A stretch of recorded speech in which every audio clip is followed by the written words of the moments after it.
अस्सलाम वालेकुम एवरीवन। मेरा नाम मोहम्मद अहमद राना है और आज हम आप लोगों को जो मोस्ट फेमस प्रोग्रामिंग लैंग्वेजेस हैं उनके बारे में रोड मैप देंगे और जो टॉप 10 टेक्नोलॉजीज़ हैं, अपकमिंग टेक्नोलॉजीज़ हैं, उसके बारे में हम आपको बताएंगे। शुक्रिया। अस्सलाम वालेकुम, my name is Saiful Hasan and I am going to present on Python. तो सबसे पहले मैं आपको पाइथन के इंट्रोडक्शन दूंगा कि क्यों हमारे लिए ये सबसे बेस्ट वे है प्रोग्रामिंग को सीखने का। तो सबसे पहली बात जो हम करेंगे वो ये है कि ईजीएस्ट प्रोग्रामिंग लैंग्वेज है लर्न करने के लिए, क्योंकि दुनिया में अगर देखा जाए तो हमें हमेशा यही कहा जाता है कि आप सबसे ईजीएस्ट चीज़ से स्टार्ट लें। तो प्रोग्रामिंग के अंदर भी ऐसे ही है, हमें चाहिए कि सबसे पहले सबसे ईजीएस्ट जो चीज़ है जैसे पाइथन है तो उससे स्टार्ट लेते हैं। तो ईजीएस्ट प्रोग्रामिंग लैंग्वेज होने का इसका मकसद क्या है? सबसे पहले तो इसका सिंटैक्स, बाकी अगर प्रोग्रामिंग लैंग्वेजेस की बात कीजिए तो उनका थोड़ा डिफ़िकल्ट सिंटैक्स है, लेकिन इस केस में ऐसा नहीं है।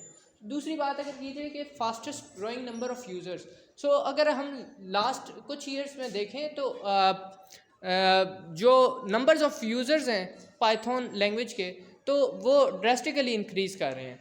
तो ये भी दूसरी मेन वजह है इस को सीखने की। तीसरी बात ये है कि vast fields and chances for a better career. So अगर आप डेवलपमेंट की फील्ड में आना चाहते हैं, फॉर एग्जांपल वेब डेवलपमेंट हो गई, या आप एंड्रॉयड डेवलपमेंट, सॉफ्टवेयर डेवलपमेंट की साइड पे जाना चाहते हैं, तो पाइथन आपके लिए सबसे बेस्ट स्टार्ट रहेगा। क्योंकि अगर आप इसी फील्ड में आना चाहते हैं तो आपको मेहनत तो करनी पड़ेगी। तो इसके बाद हम बात करेंगे फ़्लो की।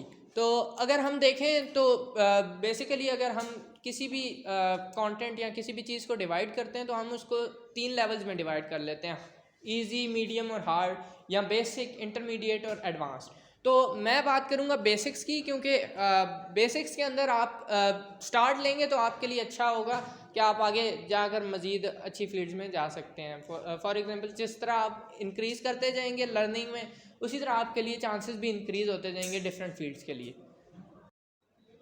तो फर्स्ट ऑफ़ ऑल हम स्टार्ट लेंगे बिगिनर के रोड मैप से।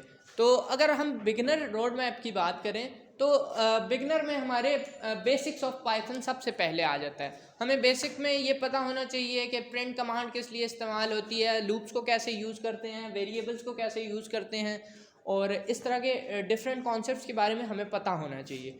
तो इसके अलावा अगर हम देखें जिस तरह हम इनका यूज़ करते जाएंगे कंसोल के ऊपर, इनको रन करके चेक करते जाएंगे, साथ साथ प्रोजेक्ट्स बनाते जाएंगे, क्वेश्चंस प्रॉब्लम सॉल्व करते जाएंगे, उस तरह हमारी लर्निंग इंक्रीज़ होती जाएगी। तो अगर हम बात करें डाटा स्ट्रक्चर्स की, तो डाटा स्ट्रक्चर्स में आप लिस्ट, सेट्स और टपल्स, ये सारी चीज़ें आपको पता होनी चाहिए कि why we use list, why we use tuples, why we use sets. So इन चीज़ों के बारे में आपको अच्छी नॉलेज होनी चाहिए ताकि आप अपने आप को एक बेसिक पाइथन प्रोग्रामर कह सकें। तो इसके बाद हमें ये पता होना चाहिए कि फ़ाइल हैंडलिंग कैसे करते हैं, how to implement this, and similarly इस तरह की जो चीज़ें हैं वो सारी की सारी हमें आनी चाहिए कि कैसे हम डाटा सेव कर सकते हैं फ़ाइल के अंदर, और फाइल से कैसे रीड करते हैं, और सिमिलरली इस तरह के जो प्रोजेक्ट्स होंगे तो ये हम करेंगे तो हमारी लर्निंग भी इंक्रीज़ होगी। इसके अलावा अगर हम बात करें ऑब्जेक्ट ओरिएंटेड प्रोग्रामिंग की, तो ऑब्जेक्ट ओरिएंटेड प्रोग्रामिंग के अंदर एक वैसे तो एक one of the most important concepts में से एक है। तो अगर हमें ऑब्जेक्ट्स के बारे में पता होगा, क्लासेस के बारे में पता होगा, इनहेरिटेंस के बारे में पता होगा, इस तरह के डिफरेंट एस्पेक्ट्स या डिफरेंट कॉन्सेप्ट्स के बारे में पता होगा तो ये हमारे लिए बहुत अच्छा होगा। इसके अलावा अगर हम बात करें एरर हैंडलिंग की, तो एरर हैंडलिंग में ये आ जाता है जैसे फॉर एग्जांपल हम कैलकुलेटर बिल्ड कर रहे हैं तो 1/0 एरर, यानी फॉर एग्जांपल इन्फिनिटी एरर यानी अरिथमेटिक एरर है ये, तो हम इसको कैसे हैंडल करेंगे। यानी आपका जो प्रोजेक्ट्स होंगे जो आप करेंगे जिसकी वजह से आपकी लर्निंग इंक्रीज़ होगी, तो आपको ये पता होना चाहिए कि कैसे एक्सेप्शन हैंडलिंग करते हैं, यानी एरर हैंडलिंग कैसे करते हैं। तो हमें ये सारी चीज़ें भी आनी चाहिए। तो अगर हम बात करें रिसोर्सेज की, तो रिसोर्सेज में हमें जैसे कि इंटरनेट का ज़माना है तो हमें बहुत सारी चीज़ें फ्री में भी अवेलेबल हैं और कुछ के लिए हमें पे करना पड़ेगा। तो इसके लिए हमारे पास बहुत सी चीज़ें अवेलेबल हैं, जैसे कि फ़र्स्ट ऑफ़ ऑल जो बेस्ट एकेडमी या बेस्ट रिसोर्सेज हमारे पास मिल जाएंगे यूडेमी, अगर आप पे करके पढ़ना चाहते हैं। मोस्टली आपको यहाँ पर पेड कोर्सेज मिलेंगे, लेकिन अगर आप पे नहीं करना चाहते हैं, आपके पास इतने रिसोर्सेज नहीं है, इतने फंड्स नहीं है कि आप पे कर सकें, तो आप W3 स्कूल्स का यूज़ कर सकते हैं। W3 स्कूल्स फ्री प्लेटफॉर्म है, आप इसको कहीं से भी एक्सेस कर सकते हैं, एक वेबसाइट है। और इसके बाद है टॉरेंट्स। हम पायरेसी को प्रोवोक नहीं करते, हम इसके साथ नहीं है, लेकिन लर्निंग बहुत अच्छी चीज़ है, इसलिए आप कोशिश करें कि अगर आपको पे कर सकते हैं तो पे करें, और अगर नहीं कर सकते तो टॉरेंट्स का यूज़ कर सकते हैं आप। इसके अलावा यूट्यूब, तो अगर आपको यूट्यूब के कॉन्सेप्ट्स ज़्यादा आसान लगते हैं और आप उससे ज़्यादा अच्छी तरह ग्रैब कर सकते हैं अटेंशन प्रोग्रामिंग लैंग्वेज की तरफ अपनी, तो आप उसको यूज़ करें। जैसे कि डिफरेंट चैनल्स मौजूद हैं पाइथन के लिए, आप उनको भी देख सकते हैं। और अगर इस तरह के रिसोर्सेज से आप फ़ायदा उठाते हैं तो आपको मुख्तलिफ़ प्रोजेक्ट्स बनाने में आसानी होगी। फॉर एग्ज़ाम्पल, अगर आप इन सारे कामों को कर लेते हैं, इसके बाद आप मीडियम या इंटरमीडिएट रोड मैप की तरफ जा सकते हैं। इंटरमीडिएट रोड मैप में आप बेसिकली फंक्शनल प्रोग्रामिंग और API से डील करना, और इसके साथ साथ आप डेटाबेस वगैरह, यानी इस तरह के कॉन्सेप्ट्स को जब आप सीखेंगे तो इससे आपको काफ़ी लर्निंग में भी इजाफा होगा और आप एडवांस आहिस्ता आहिस्ता अपने आप को लर्निंग में एडवांस करते जाएंगे। Assalamu alaikum. My name is Bilal Rashid. I am the student of Commerce University Islamabad वाह कैंपस। आज मैं आपको वेब डेवलपमेंट के बारे में बताऊंगा कि हमारी कितनी वर्सटाइल स्किल है, स्पेशली टेक के अंदर। अगर आपको वेब डी आती है तो आप फ्रीलांसिंग कर सकते हैं, आप इंटर्नशिप कर सकते हैं, और आप क्या कहते हैं, अगर आप इसको एज अ हॉबी भी डील करना चाहते हैं तो आप वो कर सकते हैं। ठीक है, वेब डेवलपमेंट के 3 मेजर पिलर हैं। वो है पहले मैं बात करता हूँ फ्रंट एंड की। ये एक बहुत बड़ा मेजर पिलर है हमारी वेबसाइट डेवलपमेंट का। किसी भी वेबसाइट का वो हिस्सा जिससे आप यूजरली इंटरेक्ट करते हैं, जैसे मिसाल के तौर पर आपके पास इजी पैसा की ऐप है, ठीक है, उसमें जो भी काम आप इंटरेक्ट करके कर रहे हैं ना, वो हमारा फ्रंट एंड है। ठीक है, इसमें आपके पास फिर जो दूसरा पिलर मेजर आ जाता है वो हमारे पास है बैक एंड। बैक एंड क्या है? कोडिंग का वो हिस्सा जो आप देख तो नहीं सकते लेकिन वो पीछे सारा प्रोसेस कर रहा होता है, वो हमारे पास बैक एंड आता है। ठीक है, फिर मैं बात करता हूँ डेटाबेस के बारे में। डेटाबेस क्या होती है?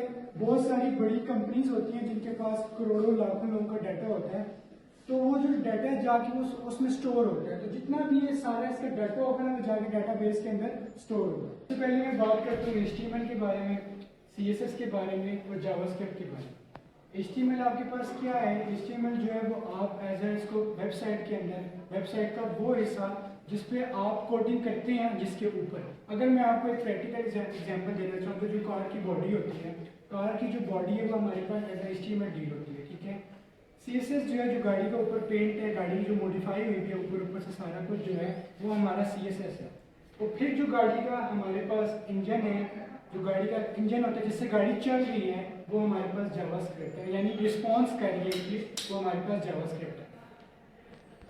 एक और मैं आपको एग्जांपल दे सकता हूँ, जो हमारी इंसान है, जो हम उनकी जो बॉडी होती है, जो हमारी बॉडी को एज HTML डील हो सकती है। ठीक है, CSS क्या है? जो मैंने जो कपड़े पहने हैं, जो अपने ऊपर को सारी मैंने स्टाइलिंग की हुई है, वो हमारे पास CSS यूज हो सकती है। अब जो मेरे पास जो मेरा माइंड है वो मैं एज जावास्क्रिप्ट इसको देख सकता हूँ। अब अगर मैं नोड बैकएंड की बात करता हूँ तो बैकएंड में सबसे अच्छी लैंग्वेज जो आपको एज अ डेवलपर शुरू में डील कर सकती है वो हमारे पास Node.js है। PHP भी है लेकिन वो थोड़ी सी एडवांस हो जाती है, लाइब्रेरी में चली जाती है। तो Node.js है आपके पास, ये अगर आप as a first time web development कर रहे हैं या अगर आपको वेब डेवलपमेंट आती भी है तो आप बैकएंड डेवलपर के तौर पर इस लैंग्वेज को चूज कर सकते हैं, क्योंकि जितने भी आजकल हमारे पास यूट्यूबर्स हैं वो आपको जितने भी प्रोजेक्ट्स करवा रहे हैं वो इस लैंग्वेज से रिलेटेड करवा रहे हैं। हम ये स्टार्ट किया है वेब डेवलपमेंट का, उसकी जो लिंक है ना मैं आपको स्लाइड में शेयर कर दूंगा। ठीक है, जहाँ से मैंने किया और जहाँ से आप भी कर सकते हैं। ज़ाहिर है टीचर जो होता है वो आपके नेचर के हिसाब से भी होता है जिससे आप समझ सकते हैं। तो कोड विद हैरी, शेलियंस कोडिंग स्कूल्स अपना कॉलेज है, हमारे पास बहुत अच्छे टीचर्स हैं जिनसे हम फ्री ऑफ कॉस्ट चीज़ें सीख सकते हैं। अगर आप मुख्य वेबसाइट्स की तरफ जाते हैं वहाँ से आपको इस चीज़ का सर्टिफिकेट भी मिल सकते हैं, और अगर आप पेड कोर्सेज की तरफ जाते हैं, ठीक है, तो उसमें आपके पास Udemy आ जाता है, कोर्सेरा आ जाता है। कोर्सेरा की वेबसाइट है वो फ्री भी है, बाई भी कर सकते हैं आपको। लेकिन हमारे पास यूट्यूब पे ऐसे काफ़ी ज़्यादा प्रोजेक्ट्स पड़े हुए हैं, काफ़ी ज़्यादा वीडियोज़ हैं जिसको आप फ्री ऑफ कॉस्ट देख के ना अपना जर्नी शुरू कर सकते हैं वेब डेवलपमेंट।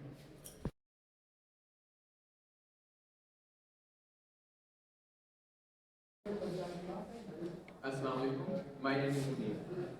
आज मैं आप लोगों को थोड़ा बहुत इसका रोड मैप दूंगा जावा डेवलपमेंट का। और इसके अंदर सबसे पहले अगर मैं इंट्रोडक्शन दूँ जावा का, तो सबसे ज़्यादा ये मोस्टली यूज प्रोग्रामिंग लैंग्वेज है और मोस्ट पॉपुलर है ये, ठीक है। और बिलियंस ऑफ डिवाइसेस के अंदर और इसके मिलियंस ऑफ कोड हैं।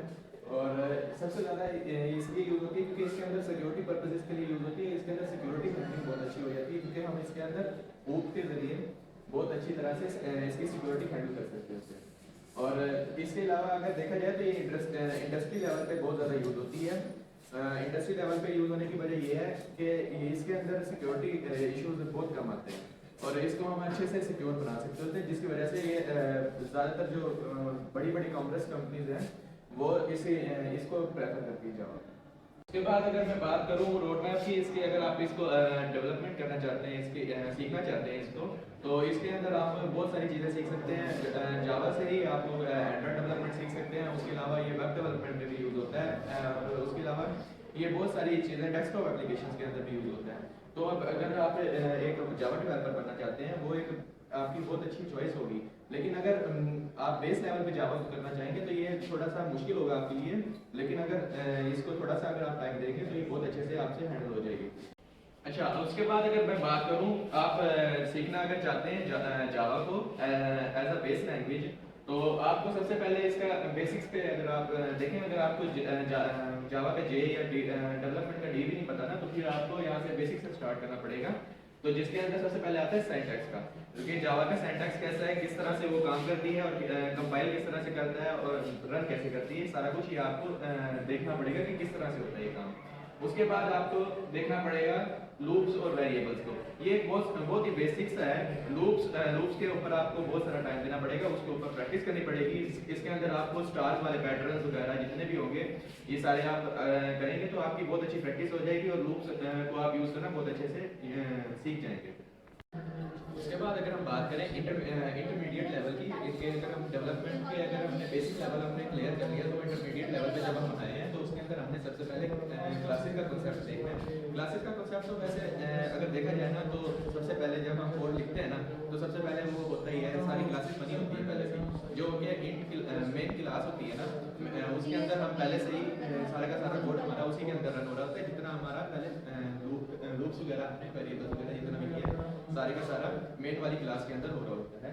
लेकिन अगर इसके अंदर वो आगे एडवांस किया जाए तो इसके अंदर स्कैनर क्लास आ जाती है, जिसकी मदद से हम लोग यूज़र से इनपुट ले सकते हैं और उसको स्टोर करवा सकते हैं अपने जहाँ पर भी यूज़ होगा हमारे प्रोग्राम के अंदर, उसके अंदर वहाँ पे स्टोर करवा सकते हैं और यूज़ कर सकते हैं। इसके बाद अगर हम बात करें इंटरमीडिएट और बेसिक लेवल क्लियर करने के बाद अगर आप इसके ऊपर एडवांस पे आना चाहते हैं, तो उसके अंदर एक ग्रुप आ जाती है और दूसरा GUI है। GUI के अंदर आपने शुरू में नहीं आना, बेसिक में। वैसे तो ये बहुत आसान कॉन्सेप्ट है, लेकिन इसको आपने बेसिक में नहीं करना, क्योंकि इसके बाद जब आपके ऊपर आपका जो है बेसिक और एडवांस लेवल के ऊपर आपका अच्छा ग्रिप हो जाएगा, तब जाके आप इसके ऊपर इसको स्टार्ट कर सकते हैं। क्योंकि इसके अंदर बहुत सारा OOP का कॉन्सेप्ट भी आ जाता है और OOP का कॉन्सेप्ट हमारा एडवांस लेवल है।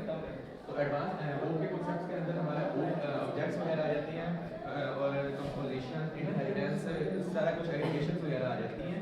और अगर हम OOP के बारे में बात करें तो ये ऑब्जेक्ट ओरिएंटेड प्रोग्रामिंग लैंग्वेज का कॉन्सेप्ट है, ठीक है। और ये जो जावा हमारी लैंग्वेज है, ये जावा 95% OOP की लैंग्वेज है। ये 95% इसलिए है, ये 100% इसलिए नहीं है क्योंकि इसके अंदर बहुत सारी चीज़ें होती हैं, जैसे मल्टीपल इनहेरिटेंस इसके अंदर नहीं हो सकती, तो इसलिए 100% वो नहीं है, OOP की लैंग्वेज नहीं है। तो दूसरी बात अगर करें उसके बाद GUI की, GUI में आप लोग देख सकते हैं कि जिससे हम बात करें ये GUI बेस के लिए, तो ये GUI ऐसा होता है कि अब अगर हमने प्रोग्राम शुरू में अगर हमने बेसिक और इंटरमीडिएट लेवल तक अगर हमने किया प्रोग्राम, तो वो सारा का सारा जितना भी आप इंटरेक्ट कर रहे होंगे वो आप कमांड लाइन इंटरप्रेटर के ऊपर सारा का सारा आपको आउटपुट शो हो रही होगी। लेकिन अगर आप चाहते हैं कि GUI के अंदर आपको सारा का सारा ये इसका अच्छा अच्छा, अब आपको सारे के सारे ये रोड मैप प्रोवाइड कर दिया गया है कि किस तरह से आपने सीखनी है और किस तरह से बेसिक से एडवांस की तरफ जाना है। तो आप लोग इसके लिए आपको एक प्लेटफॉर्म चाहिए होगा जिसके ऊपर आप सीख सकें। और मेरे ख्याल से तो ये जो रिसोर्सेज आपको मैंने दिए हैं जिसके आप सीख सकते हैं, एक W3 स्कूल है, एक बहुत अच्छी वेबसाइट है। तो इसके ऊपर आपको बहुत सी इसके एग्जांपल्स भी मिल जाएंगी और इसके अलावा अगर आप इसके लिए क्विज़ेस वगैरह सॉल्व करना चाहें तो वो भी मिल जाएंगे और उसके सर्टिफिकेट्स भी मिल जाएंगे आपको। और अगर कोर्सेरा की बात की जाए, ये एक पेड और फ्री वेबसाइट है। इसके ऊपर आपको फ्री में भी इसके आपको सर्टिफिकेट्स मिल सकते हैं और पेड भी मिल सकते हैं। उसके बाद अगर हम बात करें तो यूडेमी, यहाँ पे मोस्ट ऑफ कोर्सेज जो हैं ये पेड मिलते हैं आपको। तो इसके अंदर आपको बहुत सारी वीडियोस अच्छी ट्यूटर से मिल सकती है जिसके अंदर आपको आप अपनी मर्जी से जो आपको अच्छी लगेगी वो उसका आप चूज करके आप कोर्स बाय कर सकते हैं। अच्छा, तो ये सारा के सारा रोड मैप था जो कि मैंने प्रोवाइड किया है, जिसके अंदर आपको मैंने सोर्सेज भी प्रोवाइड कर दिए, चैनल्स भी प्रोवाइड कर दिए जिसके ऊपर आप इजीली जाके सीख सकते हैं।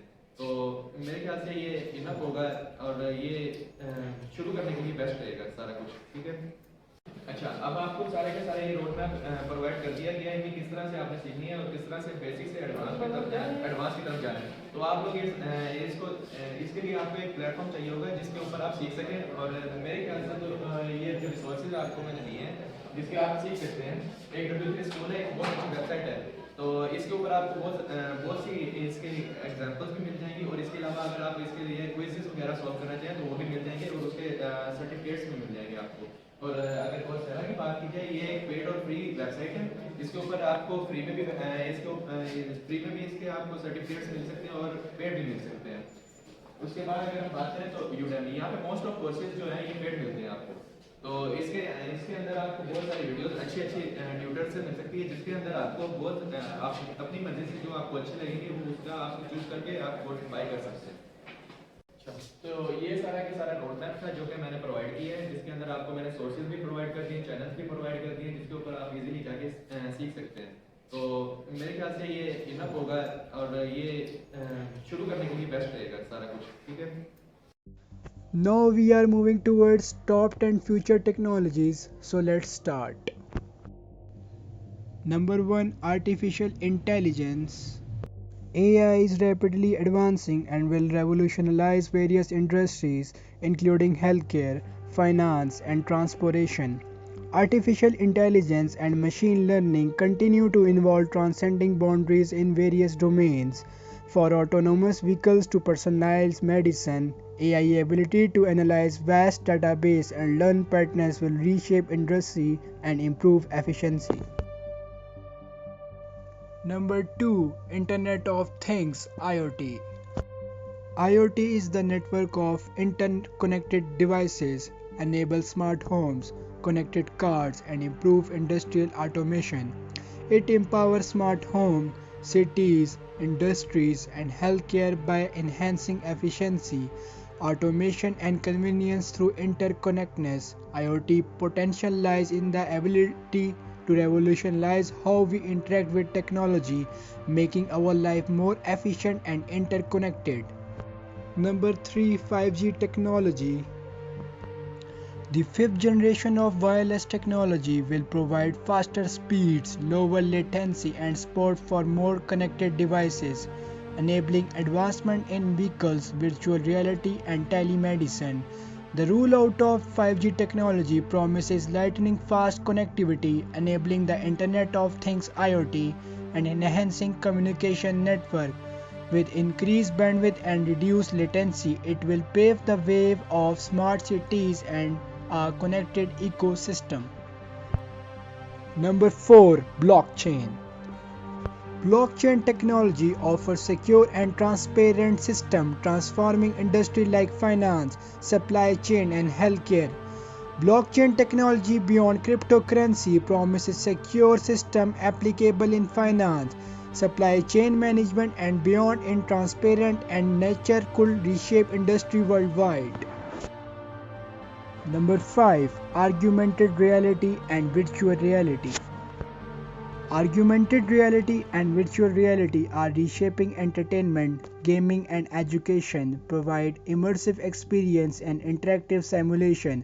Augmented reality and virtual reality are transforming how we interact with the world, from immersive entertainment experience to revolutionizing education and training. These technology will bridge the gap between physical and digital realm systems. Number 6. Robotics. Advancement in robotics are leading to intelligent machines capable of performing complex tasks benefiting industries such as manufacturing, healthcare, and agriculture. Robotics and automation are redefining industries from manufacturing to healthcare. Collaborative robots working alongside humans and advancement in autonomous systems are streamlining process and boosting productivity. Number 7. Quantum computing. Quantum computing have the potential to solve complex problems at unprecedented speed, revolutionizing fields like cryptography, drug discovery, and optimization. Quantum computing, harnessing the power of quantum mechanics, is set to revolutionize computation. Its immense processing capability will solve complex problems and speed today, from discovery to optimization conundrums. Number 8. Biotechnology. Advancement in biotechnology, including gene editing and personalized medicines, are transforming healthcare and offering new treatments for diseases. Biotechnology's advances include gene editing hold the potential to revolutionize healthcare, precision medicine, gene therapies, and diseases eradication are on the horizon, promising a new era of tailored treatments. Number 9. Renewable energy. The adoption of renewable energy such as solar and wind power is increasing, leading to more sustainable and environmentally friendly future. The future of energy lies in renewable sources. Breakthrough in solar, wind, and fusion technologies are shaping a sustainable energy landscape, reducing reliance on fossil fuels and combating climate change. Number 10. Space exploration. Future technologies in space exploration, including reusable rockets, astronaut mining, and colonization efforts, have the potential to expand our understanding of the universe and drive technological advancement on Earth. The race of space exploration continues with initiative technology advancement at reusable rockets, asteroid mining, and interplanetary travel herald and where humanity reach extends far beyond Earth.